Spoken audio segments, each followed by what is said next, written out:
नमस्ते दोस्तों आप में से कई लोगों ने वास्तु दोष इस शब्द के बारे में अवश्य सुना होगा। मेरे कई वीडियो में मैंने वास्तु दोष इस शब्द का उल्लेख भी किया हुआ है। आज हम जानेंगे 7 ऐसे प्रकार के वास्तु दोष जो काफी गंभीर है, जिन्हें आपको हमेशा ध्यान रखना चाहिए।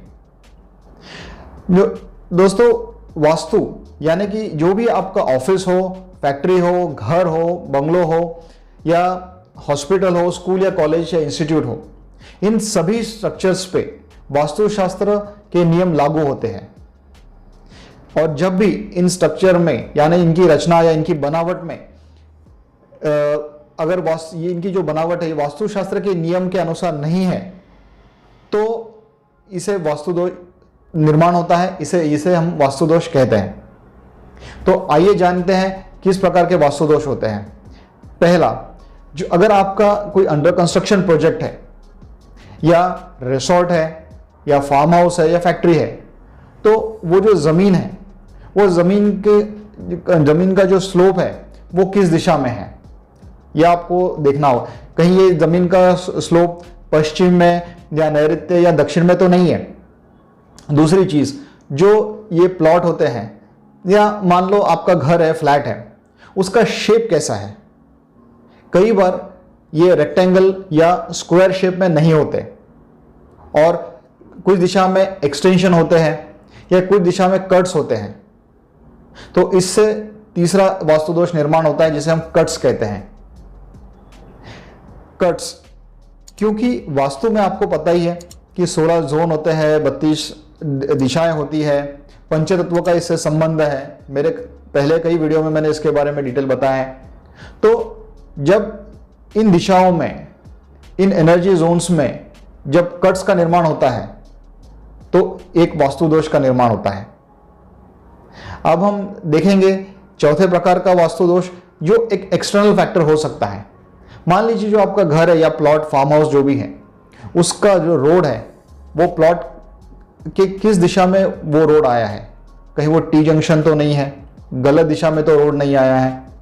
दूसरी चीज, उसके आपके घर के आसपास कहीं मोबाइल टावर तो नहीं है, कहीं रिवर या रिवर बॉडी या नाला तो नहीं है। आज आसपास कहीं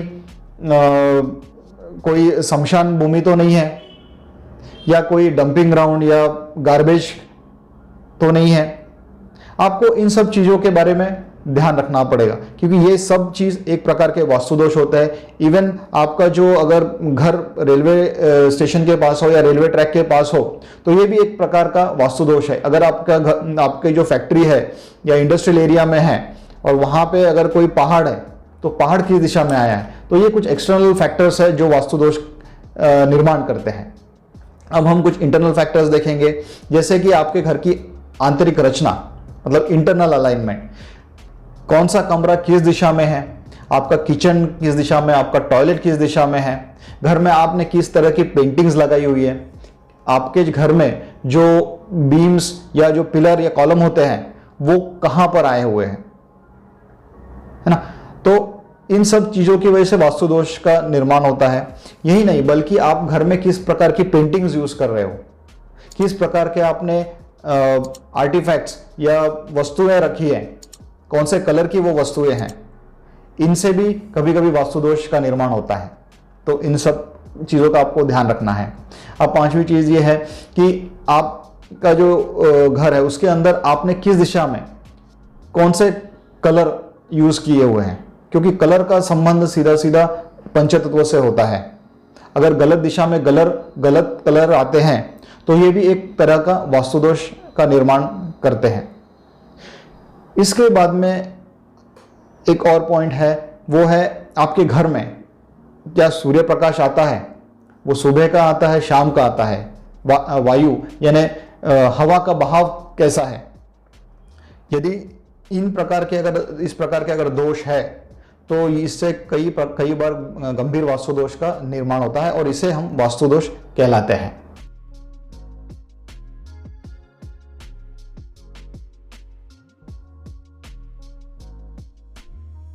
तो दोस्तों, हमने देखा कि कुछ इंटरनल फैक्टर्स देखे, कुछ एक्सटर्नल फैक्टर्स देखे। मैंने आपको बस समझाया कि वास्तु दोष किस प्रकार के होते हैं और किस वजह से वास्तु दोष का निर्माण होता है। मेरे अगले वीडियो में मैं आपको इन वास्तु दोषों को लाइफ पे किस प्रकार का परिणाम होता है ये मैं आपको बताऊंगा। तो मेरे अगले वीडियो का अवश्य इंतजार कीजिए। तब तक धन्यवाद और हमारे इस चैनल को अवश्य सब्सक्राइब कीजिए।